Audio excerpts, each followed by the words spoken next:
Welcome back to another episode of the Braun Performance and Rehab Podcast. Joining me today is Tim Roberts. Tim is a physical therapist with the UFC PI, and Tim and I are going to be diving into his journey as a physical therapist, including his educational background, his travel experience across the world, and how that's shaped and influenced his ability to practice as a PT, in addition to his own personal injury history, in particular, the 3 ACL tears that he's experienced and how that has helped to mold and shape him into a more effective clinician. This is a really great episode talking about a lot of different principles that underlie our success as an individual working with athletes. I really appreciate Tim's time and Tim's insight. As you'll hear, Tim is an incredible person, and I highly recommend you get connected with him on LinkedIn if you're not already. Episodes like this are made possible by our sponsors, ISOFIT and Oro Muscles. For more on ISOFIT and Oro, you can check the description below. Enjoy. Tim, welcome to the podcast. I'm super excited to work with you today, man. Thank you so much for being here. Pleasure, mate. Thanks for having me on. For people who might not be familiar with you or all the great stuff you've been doing in the UFC space, the martial arts space, would you mind filling them in a little bit about who you are and what all you're doing lately? So I'm Tim Roberts, and I'm one of the physical therapists working for the UFC PI. I'm not sure, people aren't totally aware of exactly who we are and what we do. So at the moment, we actually have 3 facilities located around the world. We've got our HQ in Vegas, which I'm sure most people are familiar with to a point.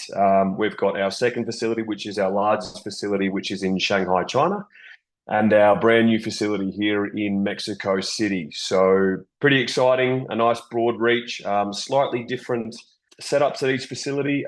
In Vegas, they're seeing primarily the UFC rostered athletes that are coming in and out. There's some in-house athletes that live in Vegas, but a lot sort of might come in for 2 or 3 weeks pre-fight, post-fight for some diagnostics and things like that. And the staff in Vegas are primarily support staff, so sports medicine and strength and conditioning, nutrition, sports science, sports psychology. So that well-rounded support team. Whereas in Shanghai and Mexico, we have a full-time academy, which is basically the best talented athletes who aren't UFC rostered athletes from those areas. So predominantly Chinese in Shanghai, but it's expanding a little bit into the other Asian markets. And in Mexico, it's all of Latin America. So we have a big mix of guys, and we essentially run them like you would a full-time high-performance program where they live for free, they eat for free, they train for free, and we have access to them all hours of the day. So slightly different. We're trying to do different things, but I think it's a really good compliment as we can learn off each other and spread ideas. And with the academy guys, I guess we can sort of potentially try some new ideas where it's pretty hard to do with some of the high-end UFC guys. So it's a nice mix.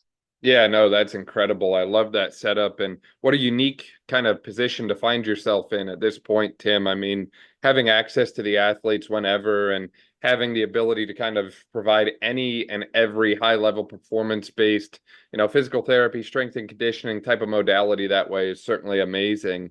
And I think that's something a lot of us kind of don't have access to, is the ability to access the athlete kind of whenever we need, whether that's 3 days a week, 4 days a week, 5 days a week. And I think that accessibility really allows you to kind of get to know the athlete a little bit better and provide for them in a way you might not be able to provide otherwise.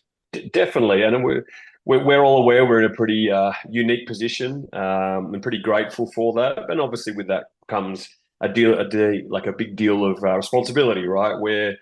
Because we can get at these athletes, we can collect really good data, and we can set up, a full week program that should be complementary in the different spaces. So it's really exciting opportunities that we've got, and we'll have more PIs opening in the not too distant future. So yeah, really, really exciting. And it's been really good being in Mexico. I was originally in Shanghai for 3 years at that facility, and I've moved down to Mexico with the opening in March. So it's been really nice to be there from day dot and sort of meet the athletes as they come in, and brand new staff and predominantly sort of Spanish speaking staff and Spanish speaking athletes. So trying to get a handle on that and see it all work. So very, very exciting. Do you ever think to yourself when you're going through PT school and all that you were going to end up where you are now in Mexico for the UFC PI? Or how did we get to this point? Was this something you always wanted to do, or was this kind of just where we ended up? I guess I was always a big dreamer.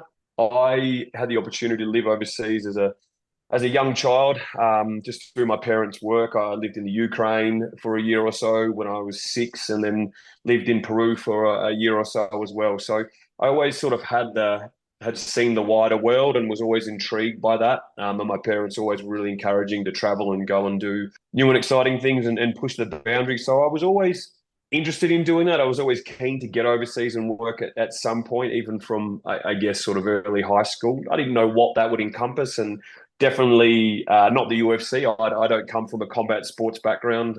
Born and sort of raised in Australia, I'm Australian rules football, which not everyone's familiar with outside of Australia, and basketball and things like that. So definitely contact sports, but never combat. So to sort of wiggle my way there, it's been an interesting journey. I was lucky, sort of there's really good PT programs in Australia, so I had a good backing there and some really good mentors. Was lucky enough to get a good work opportunity in England at about 26. So went over there and had some really good mentors over there as well, and sort of worked not only in sort of high level clinic, which was primarily secondary and tertiary referrals from all over Europe, but also do some multi-sport stuff with the English Institute of Sport. So again, a pretty wide-ranging exposure, which was great at that age. And then after a few years there, I again got itchy feet, and there were some opportunities within Olympic sports in China that popped up, and my brain's always a why not. Ended up jumping over there, which was a bit of a wild ride. China's an interesting place, and Chinese sports an even more interesting place. So learn a lot. Again, worked in Shanghai there with primarily Olympic-based sports, and we had a brand new facility that housed 16 different sports, not 16 different teams, 15 different sports on one little island, which was about 90 minutes out of Shanghai, which was pretty wild. But again, you get unbelievably good exposure to everything, and not a lot of help. So you've kind of got to figure things out on the fly.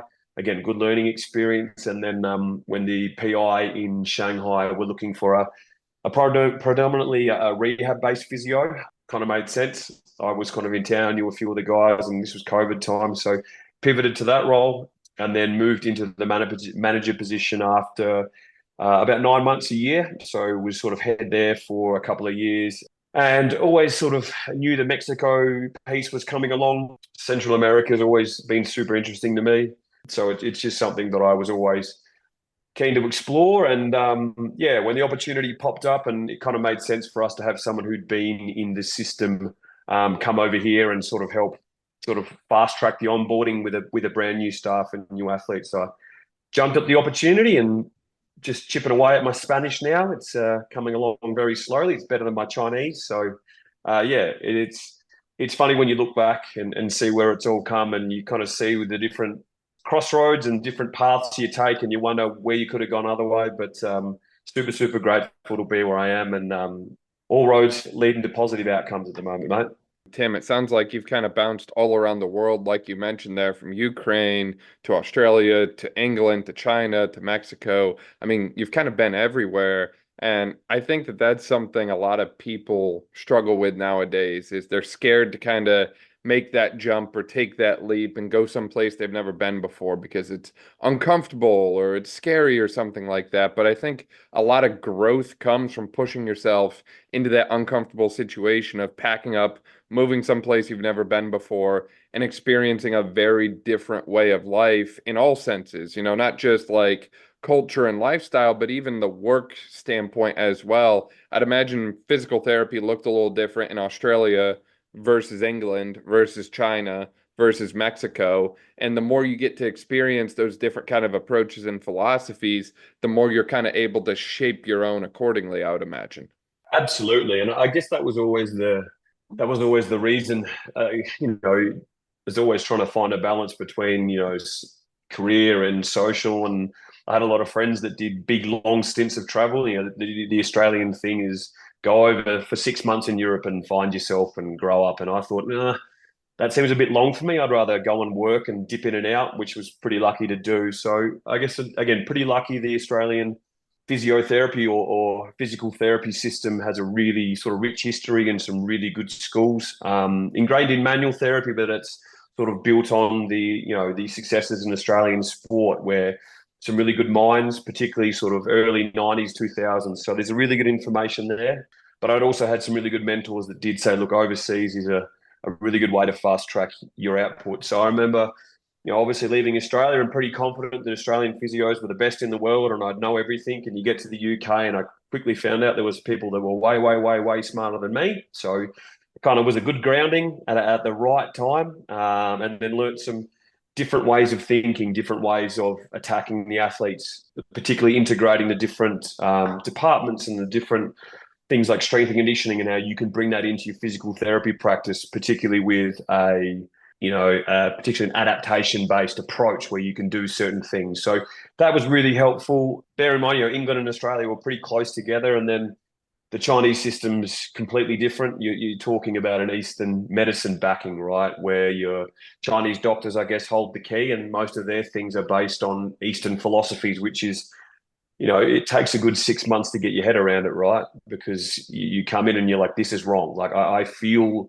in my soul that this is objectively wrong, but that's not the way to buy in. So you kind of got to bite your tongue for 6 months and work through some stuff. And you do figure out maybe the process isn't what you'd agree with, but they actually get some wonderful outcomes. So there's a lot of things you can learn from that and take from that. And I also found it was my communication with athletes improved a lot because I couldn't do it.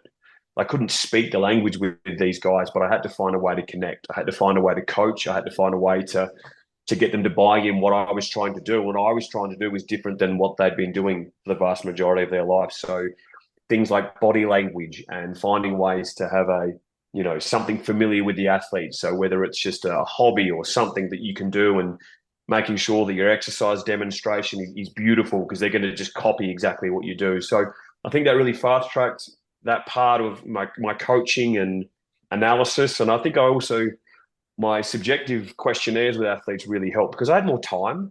So I would ask a question. By the time it went to the translator, to the athlete and back to me, I had more time in my hands to actually really dive deep into a history. So I think that really helped slow me down, which is also a really good thing. And then I guess switching to Mexico now, a little bit different again. And also, we integrate with our American colleagues all the time. And, the American PT system, again, is slightly different to Australia and the UK. So it's been fascinating putting all that together. And it's tricky now. I couldn't tell you from my practices and what I do and the way I think almost where each one's come from. It's just it's a bit of a bundle of all, I hope, the good things that I've learned. And personally, I couldn't recommend it highly enough for people. The worst thing that can happen is you go overseas, you don't like it, and you come home, and you know what you don't like. I don't see it any way that it's not a win longer term. Obviously, moving to a new country and setting all that up is not easy, and trying to make friends and things. But I could not recommend it enough for anyone that's thinking about getting out there and seeing some new things. Sounds like you had a pretty good manual therapy background in particular, and you're absolutely right. I know that Australia is incredibly well known for, research and work into, pushing that needle forward in the manual therapy space that way. And then you went to the UK, and while in the UK, you kind of got more exposure to the strength and conditioning element and how the lines between PT and what we consider, traditional S&C can actually kind of blur a little bit. And then from there, going to China, you kind of got an appreciation for more of the Eastern medicine approach, which by the sounds was very different than what you're used to. And, as someone who hasn't really experienced it firsthand, I can imagine it would be a very different line of thinking. But at the end of the day, to your point, the outcomes were good. So if people are getting better, then it kind of becomes a situation of, instead of sitting there and questioning, well, this is wrong, this is different than everything I've ever been taught. It becomes more of a conversation of what can I learn from this? What can I take away from this? What can I take from this framework and then apply it to my own? And then, use that to provide for the future athletes and clients we work with. You're right. I think that there's definitely some similarities between Mexico and the US. And it's so interesting, the physiotherapy space in the United States, because I feel like it's kind of an assortment of everything, and each state is slightly different in what you see. Some states you definitely see some more of that Eastern medicine kind of influence, and you've got PTs doing a lot of dry needling and different things like that. And then other states don't allow it, and you see more of the very old school traditional PT where it's, your hot pack, ultrasound massage, manual therapy, those kind of things. And then you're definitely seeing more and more of those performance oriented clinics pop up where the strength and conditioning element is kind of brought into it as well. And the data element is added as well. And I think that's another piece too that gets lost a lot of times. It's like school, at least for me, did not prepare me for the data side of things. Incorporation of force plates into the clinic or objective testing and that sort of thing. This is all very new stuff to me, and I definitely had to sort through that. Another thing that you brought up that I really loved was you mentioned about the language barrier, communication barrier, and having to work through that or work around that. And I think that that's something that, pays dividends throughout your entire career, is having that ability to effectively communicate with the person sitting in front of you in any situation, whether it's, the ability to communicate non-verbally, the ability to communicate verbally, or the ability to literally be in your initial eval and have a little extra time to kind of think and reflect about what you're going to say next, or how your thought process is going in the moment due to, the lag time because of a translator there. I think there's a lot of value into developing those kind of skills as a clinician. And I think that's something that's often forgotten about or overlooked. On a personal side that way, my mind goes right back to a eval I had pretty fresh out of school, new grad, first job. And I get this intake for a eval I had, and I remember looking at it. The patient was deaf, and I was just like, shoot, what am I gonna do? Like, I've never been taught anything about this. Like, I don't know sign language. How am I going to make this work? I got a little crafty and creative and made it work, but I remember afterwards, it's like, well, if I can communicate with someone who literally can't even hear what I say, then I can communicate with anyone. I can, go out and find my next patient, and I can do a better job of communicating with them because I just made it work when I can't even say anything that the patient's going to understand, let alone, when I can say stuff and they're going to be able to understand and reciprocate and respond accordingly. For sure. And the weird one is almost just, those first few weeks in China, and these athletes have no English, not a little bit. They have none. And all the other staff have none. You have your translator and your assistant with you and a couple of other, I guess, Western support staff. But it's even that first interaction. What do you do? Do you say hello? Do you say ni hao? Do you shake their hand? Do you not? Is that okay in this custom? Is it not? Are you able to, how do the females react versus the male? All these things, it's wild. You don't even know what you're supposed to do, but you work your way through it, and then you be calm. And then in the end, you realize the verbal part of communication is only such a small piece. It's such a small piece. And I think we get so reliant and dependent on it, we forget all the other things. And the big one was even with communicating through a translator. It doesn't mean you don't look at your translator. You look at the athlete, you connect.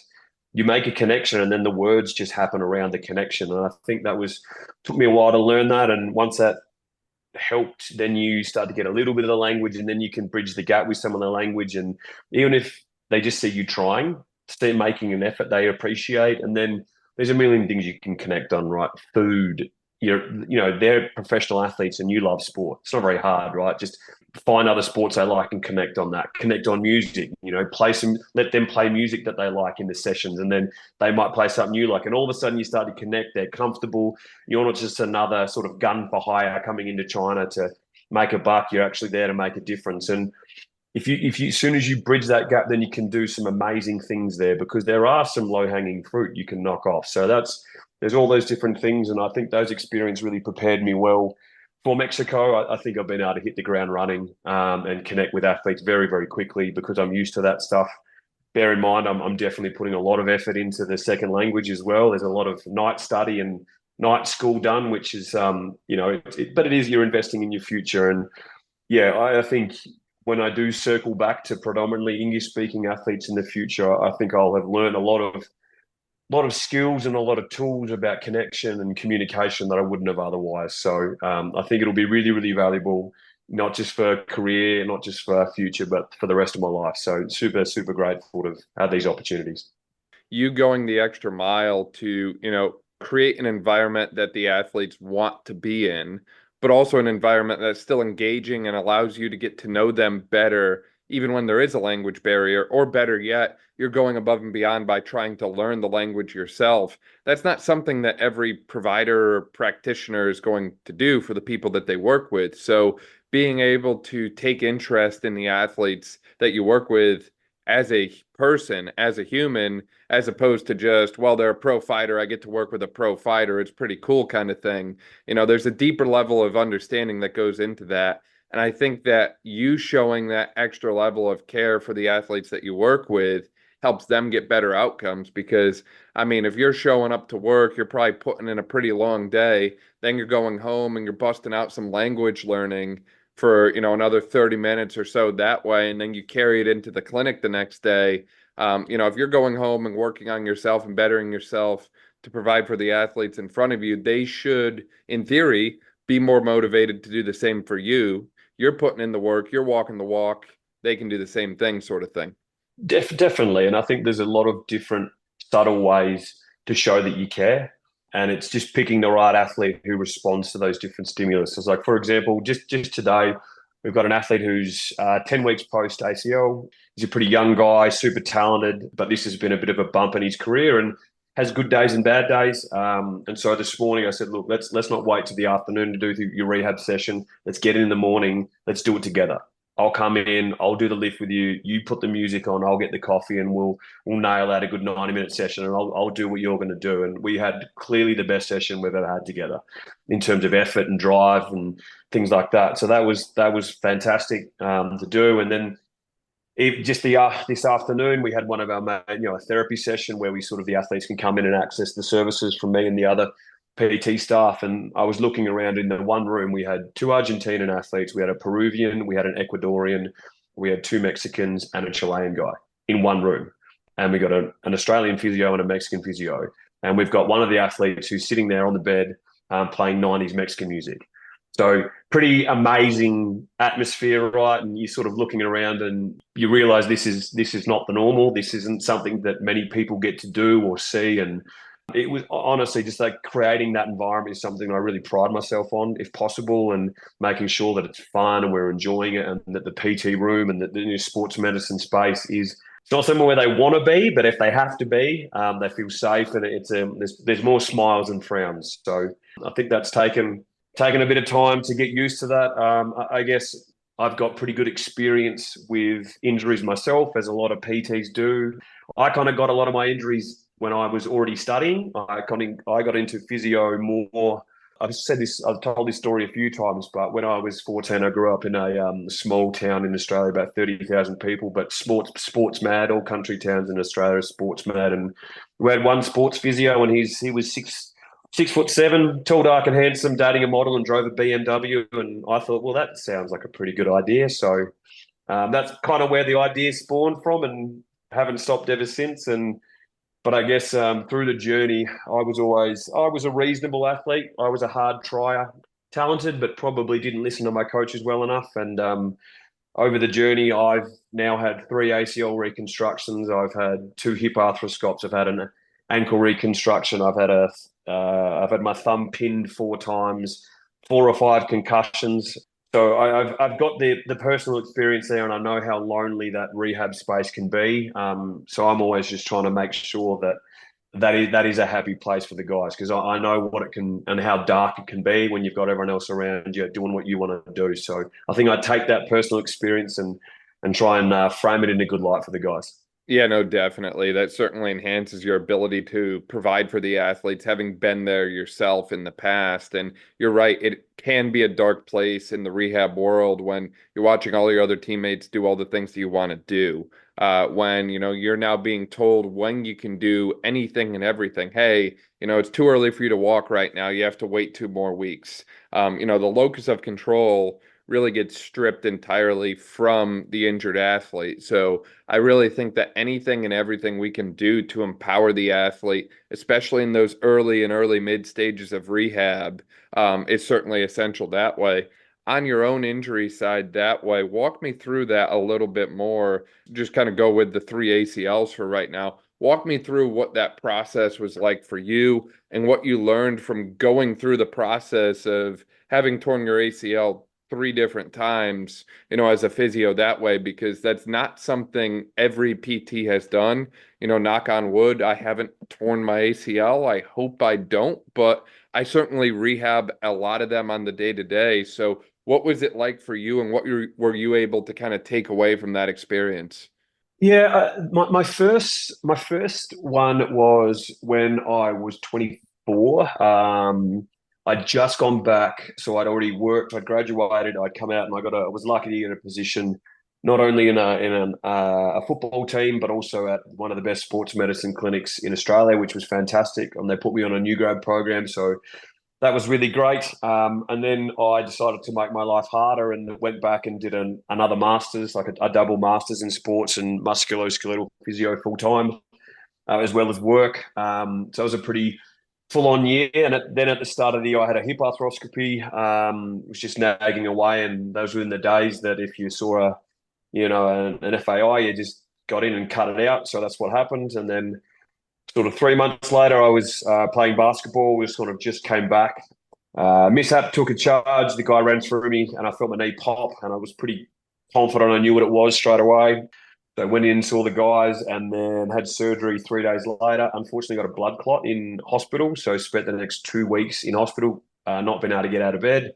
Clexane injections every day, all those kind of fun things. So I was coming from a long way back, but we had some fantastic therapists in the city that I worked for. We worked with all the major professional teams, and we're working in this sports medicine clinic as well. And they kind of took me under their wing. I think they felt a bit sorry for this young physio who kept hurting himself. So they basically ran me through, a very intensive ACL program, and I was learning off these guys step by step. We were trialing a few things that were not new, but aggressive. I was happy to go pretty aggressive, and I guess started loading very early. We were kind of in the gym at 2-3 weeks and going for it pretty hard, because we kind of had confidence that we could pull it back if we needed. So I think I learned a lot of the more aggressive stuff from that, and was more confident that I could put my athletes through it because I did it myself. And I think I got a lot of experience, I guess, in the gym from that as well, because I was in there 3-4 days a week. We had a fantastic gym at work, and if I wasn't in there 4 or 5 days a week, they would know. The receptionist would tell the physios I hadn't been in and checked in, so I'd get in trouble. So that was a fantastic experience. I think I did that one, I'd like to say, perfectly. Came back 9-12 months, not a problem in the world, felt fantastic. So that all went well. My second one was in China. I was playing rugby. Not that I'm a rugby player, but that was the sport to do in China. I'd actually connected with one of the S&C coaches that we had where I was working, and we'd done a fantastic strength program for about 3 months. And I'd never been so strong. Counter movement scores through the roof. Squats were as good as I'd ever been. But I wasn't doing a lot of sport-specific movements. I was just lifting, and then went and played rugby and thought I could step someone and felt the knee pop again, knew what it was. I guess this one was a bit more frustrating because I'd had the experience. I didn't need it again. So had surgery in China, and I think I basically swapped jobs maybe 2 months later. New job, lot going on, was working pretty long hours and just didn't give it the attention it deserved. Wasn't doing the little things, and didn't go so well. Just a few swelling all the time, and it never quite settled the way I wanted it.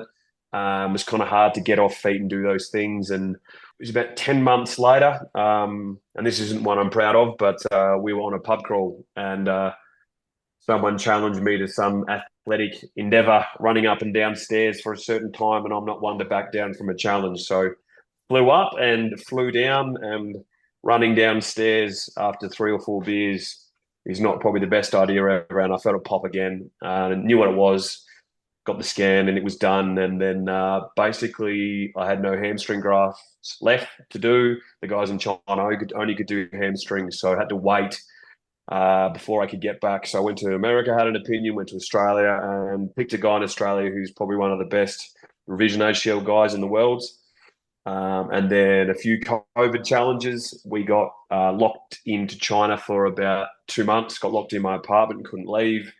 And then we shipped out to Bali for 7 months for a training camp, which is another story altogether, which we can touch on. And then eventually got back to Australia and had a quad graft with a lateral tenodesis. And then 2 weeks later, had to fly back into China and did another 2 weeks quarantine 2 weeks after I just had an ACL graft, which again wasn't great. So I guess from all those experiences, I've seen the good side of it. I've seen the bad side of it. I've seen the ugly side of it. All the symptoms and discomforts and niggles you can get, I've had. So that makes it a lot easier when you're talking with these athletes that through just subjective information, it gives me so much to go on that I can go, it's time to push, it's time to pull back.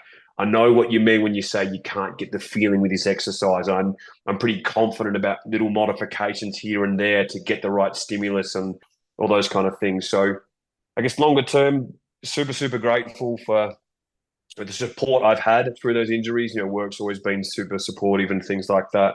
Now that I'm on, I guess, the back end of it, you can look at all the learnings that you've had and it's fantastic. But yeah, and it definitely helps, when you're with an athlete and they're going through a tough time and you can show them the scars on your knee and they go, okay, you get it.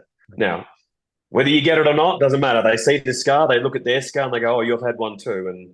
And it's definitely given me a bit of a cheat code into getting buy-in with some of the athletes. So overall, interesting experiences, learn a lot from them, but three's enough. Don't want a fourth. Yeah, three is definitely enough. We'll stop there. And it's so interesting too, because not only have you had the experience of three different, ACL injuries that way, but each one was kind of different and unique in its own regard, whether that be rehabbing the hamstring or rehabbing the ALL or IT band tenodesis that way, because that's definitely an emerging trend we see in the ACL world right now. And I think the rehab for it is significantly more complex than people think. In my practice, I start the flexion a lot earlier and I push on them a lot harder from a range of motion standpoint because that thing is so, so tight. And I can imagine you probably experienced that yourself, just trying to get that thing moving. And I'm guessing you were probably like, wow, this is a little bit harder than the other ones were. A lot harder. Particularly the first one was so easy, right? And I guess a younger healing body is a lot easier as well. I guess I wasn't quite expecting the level of pain post-op as well. It was a lot sorer than the other ones, which was tricky. There was also, I had a large meniscus repair, so I wasn't on weight bearing, for a few weeks, and that was tricky. Obviously, I was basically bringing 5 bags and my entire life back into China through Hong Kong, which is a fairly interesting travel anyway. When I'm with all my bags on crutches, it's not the easiest thing in the world to do. So I guess I do make my life hard for myself. That's definitely a consistent theme, but I definitely found that there's just significant differences in how you're supposed to approach it. The global things stay, I guess, similar, but those little early things that can get you quick wins are different. And I've definitely found still that yes, it feels stable, it feels strong, but there is residual stiffness that you get in that knee, and the tibial rotation's not quite clean. It always sort of gets grippy quickly and all those things. And I guess it's a tricky one now that I've got graft sites almost on all 3 sides of the knee. I've got a quad, I've got a hamstring medially, and I've got the tenodesis laterally. So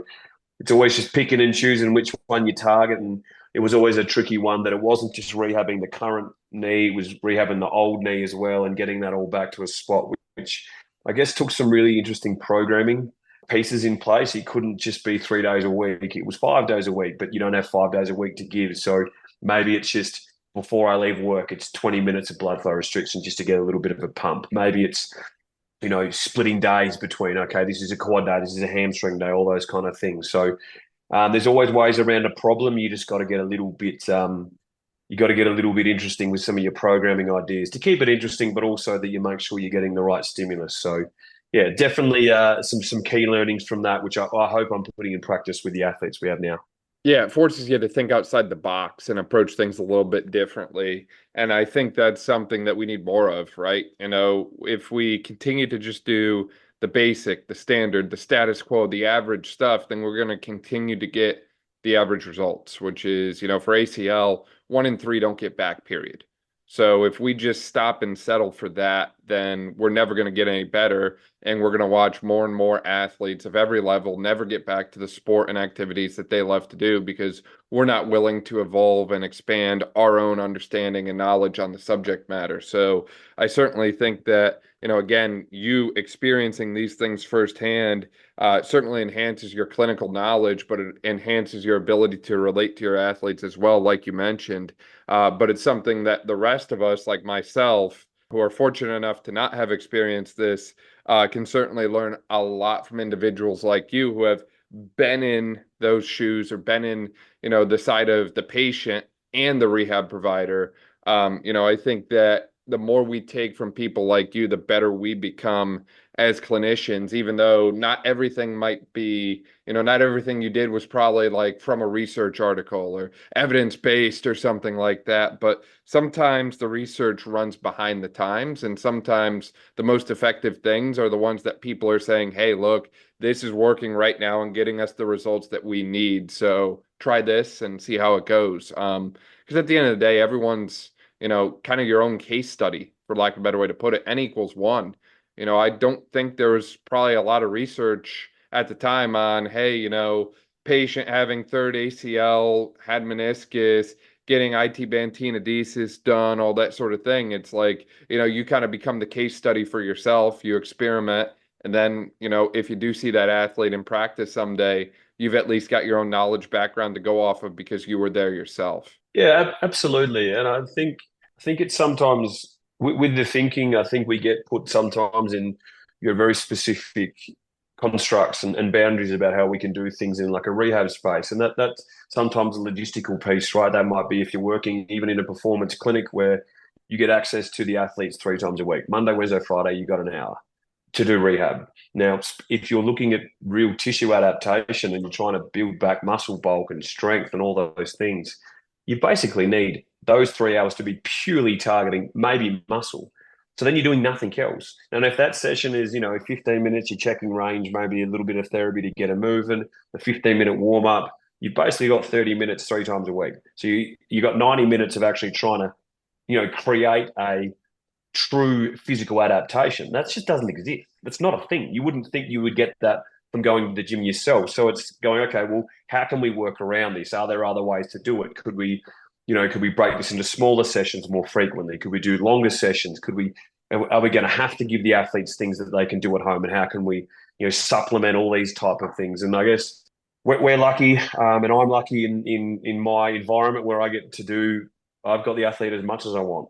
I can make them do as much as I want whenever I want. It's almost more tricky trying to build out a week for them. Now they're here full time and they're always looking at it and you go, what am I doing now, coach? And you're going, okay, I don't really want you to do anything. So it's almost just, playing with that a little bit. And I think sometimes thinking out of the box and as opposed to going, well, here's the constructs I've got to fit the rehab in this. We're going, what would I do in an ideal situation? If I could do whatever I wanted, how would I do it? And then work back from that. And I think a lot of times with that thinking, you can come up with a lot better ideas. You can come up with a lot of things you wouldn't have normally thought about. So I guess that's kind of the way I like to think about it. I also had that experience in China where they would just give me the athlete and said, you can do whatever you want. Do whatever you want. You're the expert. And I had full control over timing and all those kind of things. So played around with some different, you can call it periodization or you can call it rehab strategies, whatever you want. And I guess I've sort of stumbled across it a little bit through a little bit of trial and error, kind of the way I like to put my guys through a program. So, a little bit of trial and error, but also a bit of research to back it. I would like to see more people do is just not be afraid to try something new or try something different that way, because just like you saw with the travel that you did, us willing to kind of break the mold and go a different direction than we have in the past might be the thing that gets us the results that have been eluding us for quite some time. So I think that's really valuable. On that travel note too, you mentioned that you had spent some time in Bali a little bit. Now it's funny because I've seen a lot of people traveling to Bali and everyone's been telling me, oh, dude, you got to get over there. It's like greatest place on earth, that sort of thing. So what was your time in Bali like, and what did that kind of teach you, or what did you take from that you use as a clinician today? Yeah, it was a very interesting period of all of our lives in China. went back into China. I'd been in Vegas and working with the guys there. And again, I just want to shout out the guys we have in Vegas. We've got some fantastic clinicians and staff in Vegas who are doing some awesome stuff there as well.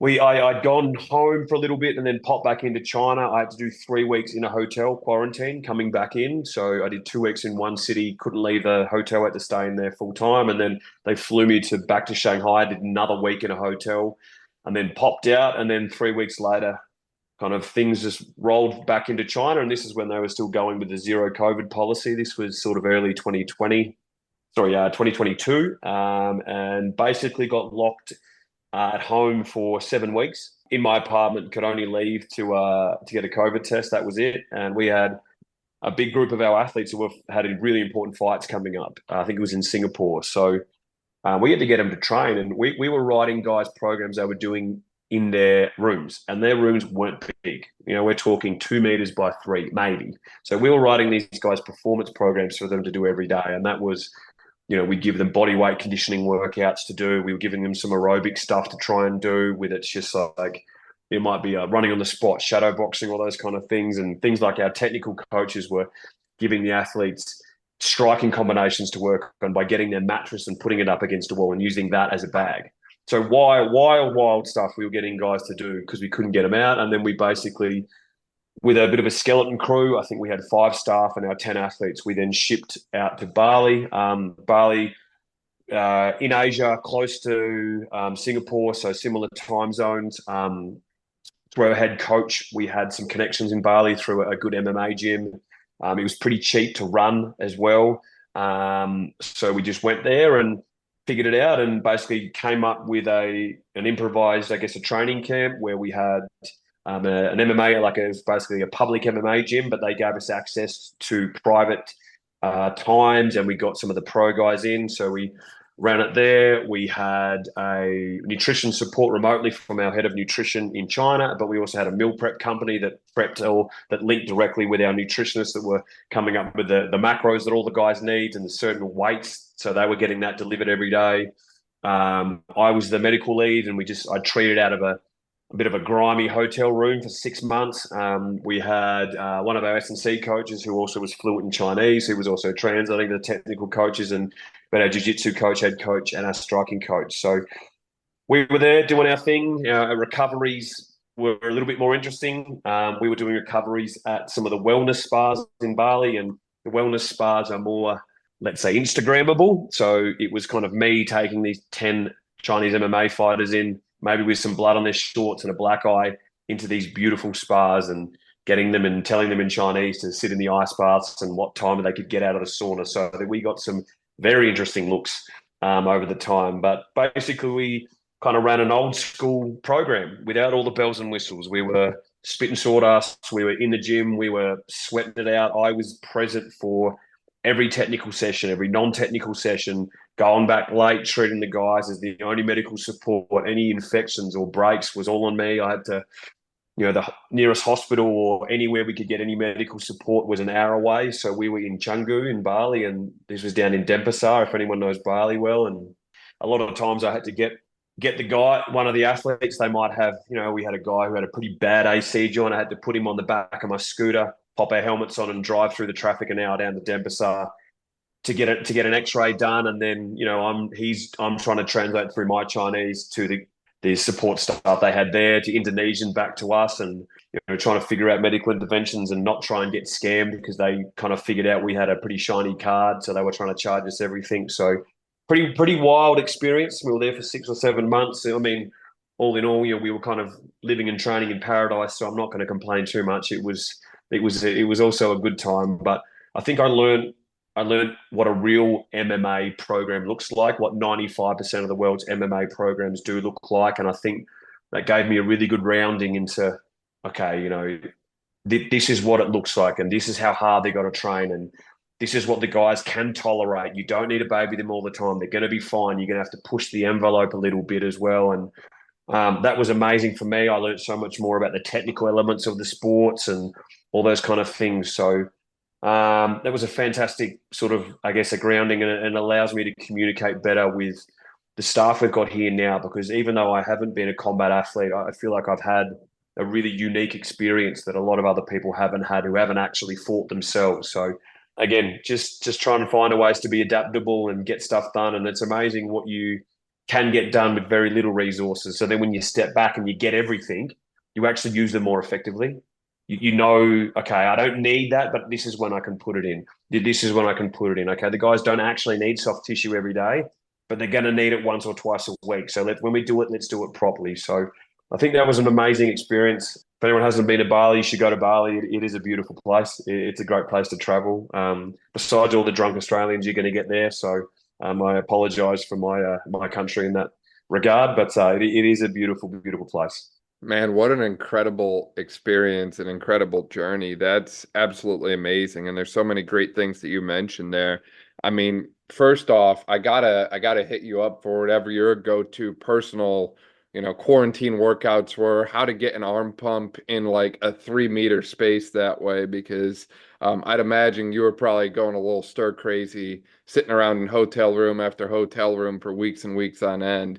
But your time in Bali is absolutely amazing from, as you mentioned, being the only medical support staff for the guys that way. So I feel like you're probably put into a lot of situations that you weren't necessarily prepared for, weren't necessarily always comfortable in, but it's like, hey, we got to figure it out on the fly and think on the spot and, provide the best for the athlete in front of us, in the best way that we can. So being able to problem solve acutely in ways that other people might not have been able to think about. And the other point too is, as you mentioned, having limited access to equipment and still finding a way to make it work.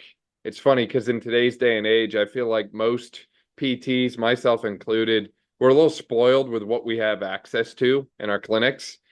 And I always want more. It's not enough to just have so many racks and dumbbells to a certain weight and force plates and all these different things. It's like, hey, this just came out. I want one of those. I want one of those. When in reality, there's people making it work with none of that at all. And as you mentioned, 2 meter by 3 meter space in a hotel room, body weight only, literally using a bed as a punching bag because that's all you had. If you can get crafty and creative enough with what you have that way and still get results, anyone else can do it. It's just the kind of thing that, like we've said a few times throughout this, is you have to be willing to think outside the box and problem solve in ways that other people would not think to problem solve. And I think that those kind of skills are only developed by being put in that position and in that experience. You don't get those by reading about it from a textbook, or, you're not going to get that skill by listening to someone talk about it. You have to go out there and actually get in the trenches yourself and do the things that are challenging and think outside the box and force yourself into that uncomfortable situation, I'd say. It was just, it became a thing of really breaking down what do they actually need to be successful? What is the absolute bare minimum that we need to get these guys to be able to do it? And then that's the answer. Now, once you'd set up that and you're like, okay, well, this is the bare minimum, then when we could start branching out and we started putting a few more bits and pieces in. And with the technology side, I think now we've got access to everything, but it's what you do with it. Like if you've got force plates, do you actually know what numbers you're looking at? Do you actually know what test you're using? And then how do you then use that to make decisions? I think that's always a really tricky one. And I think that's a tricky one for PTs. Like you said, mate, the sports science isn't something we get exposed to a lot. The data analytics and all those things isn't something we get exposed to a lot. Some people are very fortunate, like ourselves here, where we have an amazing sports science team that we can kind of lean on for that information, but not everyone has it. So I think it's just not getting overwhelmed by information, not getting overwhelmed by technology, and just using it to assist your practice to answer questions that you really want to know. Are they strong enough? Okay, how can I get that answer? Boom, boom, away you go. Not just going, I know a lot of people do all these tests. I feel like I probably should do all these tests. So you get an athlete and you do a million different tests and you get all this information back and you go, that actually didn't change anything I was going to do. And then you've just wasted your time. You've wasted the athlete's time. The whole thing doesn't make any sense. They're a bit confused about why you did it. You're confused about why you did it. So I think it really is. And with everything, I think it's just, making sure that you it's that like Dunning-Kruger effect, right? But almost if you look at it in terms of a problem, it's like the inverse of that, where early on you think quite simplistically when you start, which is great, and you're able to see patients and athletes when you first start because you're thinking simply because you don't know any better. And you're like, this is great. And then you learn a heap more, and then everything just seems so much more complex. It seems so much harder. It's not more complex or more harder. Your just brain's thinking a different way. And I think I've always found the key is when I can get back to that other side of complexity and it becomes simple again. I find that's when I'm working best, and that's when I'm getting the best results. That I know that this is a potentially complex problem, but if I can think simply and act simply, it just makes everything a lot easier. And I think that's something that takes time and takes confidence. When you know you've had good results in the past, you don't try and overcomplicate things. You don't try and make it too much harder for yourself. And you think simply and clearly about complex problems, and then you act simply and clearly. I need this to be better. How am I going to get it better? This is how I'm going to do it. I'm going to test it, and then I'm going to work on it, and then I'm going to retest it. Did that get better? It got better. Did the athlete get better? They got better. Great result. And you can really start to move your way forward. So I think that's something that is tricky. By all means, again, if as a PT you can expose yourself to some of the data stuff and work with some good sports scientists, so I think it can only help your practice.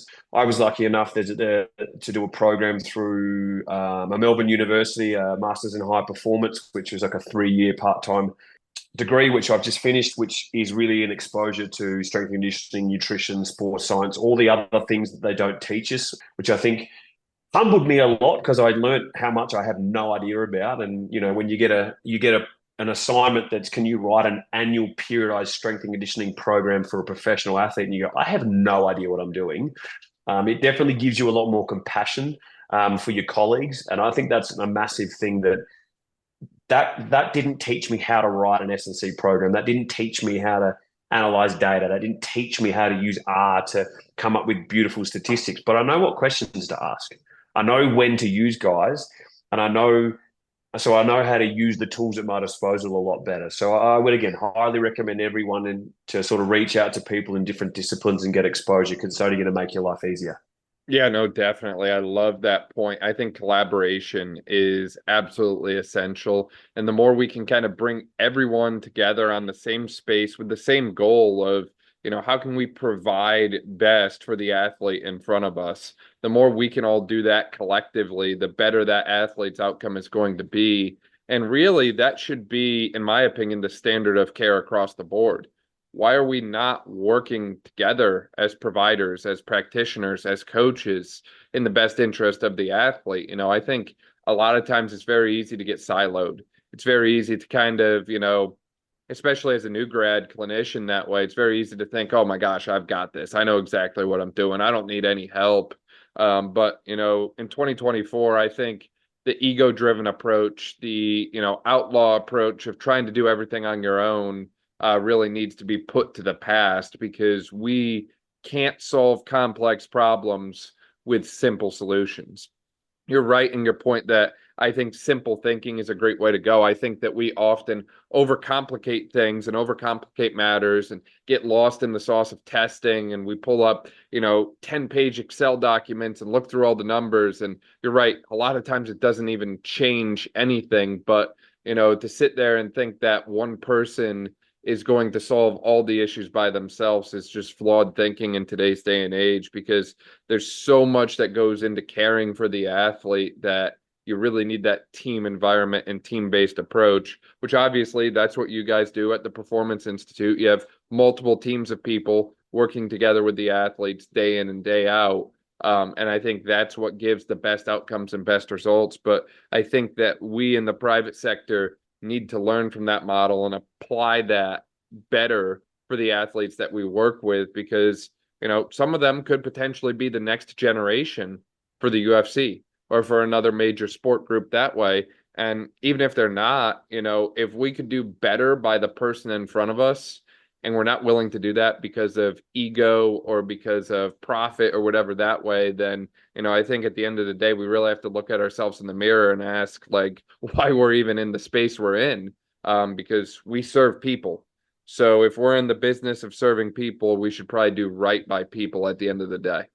It is a tricky one, right? Like we all go to school for a long period of time and we study and we really want to be good at what we do and we have pride in what we do. And that's fantastic. But when you get an athlete in, you want to fix them. You want to be the one that helps, not hopefully not from an ego point of view, but just because you want to do your job and you spend a lot of time getting good at it. But it's being comfortable leaning on other people. It's being comfortable sharing a load. It's being comfortable allowing other people to do a part of the job as well. And I think we also get in trouble a lot that because we're so keen to make changes and get people better quickly and just make an impact and get buy-in and things like that, I think sometimes we rush early. We do before we think. It's just, okay, what's sore? Point of the area. You go and do a bunch of tests. Here's some manual therapy. I'm going to give you some exercises. You kind of want to punch it all in together, and then all of a sudden you're 2 or 3 weeks down the road and you've kind of been doing the same thing. And if someone actually asked you and sat you down and went,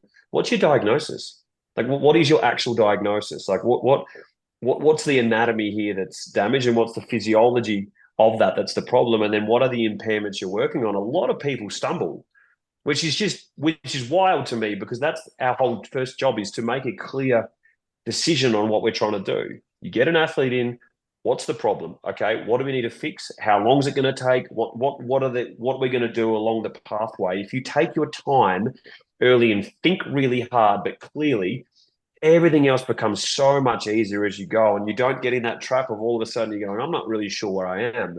And then it gets tricky, because when you get asked a question by someone outside your little circle who might have the good intentions of just finding out where they are, you get threatened because you're not sure exactly what's going on. So then you kind of bite back, and then all of a sudden there's this tension. Whereas if you're very clear in what you're trying to do and you know what's going on and you've communicated, that should be a really easy answer.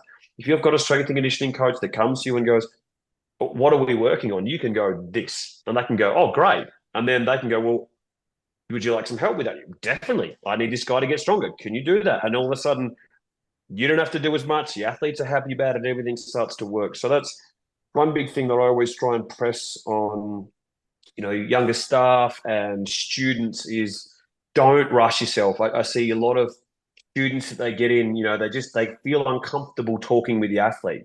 It's sort of 2 minutes into a subjective history, and all of a sudden they're just touching them. And I'm like, stop.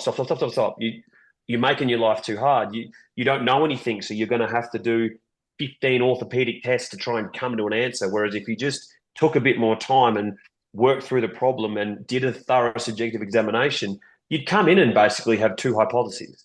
That's it. So then your objective test, you just go boom, boom, boom, it's this thing. And then from there, you're good to go. And then you can get away from the pathological diagnosis and look at the impairments. Okay, I know this is a sprained MCL, but now I can spend my time on why did this happen? Do they have some kinetic chain weakness? Was there a technical deficiency in what they're doing? And then you can really start to solve the problem. So it's just take the time early, and then everything starts to snowball. And I think I learned that from some clinicians and early on, that just I sat in with these guys, and their subjective questioning was just gorgeous. They would just sit there and just get so much information that the patient was sitting there just enamored with these people. And I was thinking, that's incredible. And that's kind of what I've tried to do as much as possible, and have the manual skills, have the objective testing skills in my back pocket when I need them as a little special trick, but not having to rely on that to get to the answers all the time. Yeah, no, I think that's such a great point. Is at the end of the day, I'd say 80 to 90% of the eval comes from just talking with someone and getting to know them and their story. And you're right. I mean, a lot of times I'm putting a lot less stock in special tests and a lot more stock in what they tell me. I mean, there's certain things like you mentioned at the knee, like, obviously if they come in and they tell me, hey, non-contact, heard a pop, went down, couldn't stand up afterwards, immediately swollen, I'm probably going to go right to a Lockman. And, I'll put a lot of stock on that. But, a lot of times people come in and they'll see me with like, oh, yeah, shoulder's a little crummy. And it's like, okay, we got one or two shoulder tests that are positive that way. I'm putting a little less stock in that because some of them are positive on everyone, including myself, and I don't have any shoulder pathology. So understanding what things you as a clinician can put your stock in. And, as we've said throughout this, it comes with experience and repetition, and it comes with time, and it comes from learning from a lot of different providers and a lot of different good people, in some cases across the world, and never being willing to settle for where you're at and always willing to kind of learn and enhance your knowledge and skill set to the next level. But I mean, Tim, I feel like you and I could probably talk about that all night long at this point. You've certainly lived an incredible life thus far. You've been on an amazing journey, and it's amazing to see where you're at right now in the UFC space and all the great things that you're doing. Is there anything that we didn't cover in relation to your journey today, or anything else that you really want to hit and bring home that way? I think that's pretty good full circle. I mean, it's been a very lucky journey, I'll say. I think you do make your own luck. You take some risks, and it hasn't all been roses. Being locked in your hotel for 7 weeks at a time and just trying to do push-ups so you don't shrivel away isn't the most enjoyable part. But if you stay the course and you're consistent, I think you get to where you want. I guess one thing that's always, you sort of get asked when people, they see the outcome, they see you're working in professional sport, and they kind of go, how'd you get there? And I want to do that, and all those kind of things. It's realistically, it's not for the faint of heart. You got to love it, and you got to love it truly. It's got to be something that you would do for free, and you've got to do a lot of stuff for free, and you got to stick with it because, it takes time before you get that opportunity. And I think a lot of people get sort of 5, 6, 7 years down the road, and it's just too much. There's too much free time. There's too many weekends. There's too much free work. There's too many research articles to read. There's too many CPD, things you should have watched or should have done. But I think it's just, if you stick the course and you truly love it, things always work out. And I can't stress enough, just always being a lifelong learner. I think if you find ways to continually learn and get better all the time, and you really stick to it, everything will work out. So, that's always be keen to reach out to people. You might reach out to 10 people and only 3 people get back to you, but that's 3 people whose information you wouldn't have heard, or stories you wouldn't have heard. And podcasts are fantastic access to information, all those kind of things. But a one-on-one conversation with someone, even over the phone, you'll get little pieces of information that you just never would have thought of, and it could significantly change your practice or your outlook, or it could change your idea and an experience. You might talk to someone who's lived overseas and it's changed their life. So I'd always say, reach out to people, stick the course, and you got to really love what you do, and then in the end you'll get where you want to be. Yeah, no, I think that's a great point and a great rundown there, Tim. I think you kind of summarized everything well. And like I said, I feel like you're such a wealth of knowledge and insight, and I'm really looking forward to chatting with you again soon and having you back on the podcast real soon. But, if anyone wants to reach out in the meantime, do you have much of an online presence, or where could people find out more about you? I've got the best way is probably LinkedIn. If you just search Tim Roberts and UFC, I'll pop up there. And I try and get back to everyone that reaches out as much as possible. I'm a bit of a chatter, so I'll try and jump on a quick call. I always find, a 15-minute call is better than 15 emails going across. So anyone that reaches out and wants more information, or just to chat about any of those experiences, or living overseas or MMA or whatever it is, I'll always try and do that. The other way, you can always email me for certain things. So it's just troberts@ufc.com. So please reach out there. The other social medias I try and keep off, as I get distracted way too easily. And my Spanish teacher won't be happy if I'm spending all day scrolling memes as opposed to learning my vocab. So yeah, LinkedIn and email are the best ways to get at me. That's awesome, Tim. We'll link to all that in the description below. That way, if you didn't quite catch it, you can just click there. I really appreciate your time and just the wealth of knowledge and insight that you have that way, Tim. Thank you so much for sharing everything with us. No, I appreciate it, mate. And thanks for having me on. I hope it's been useful for some of the listeners.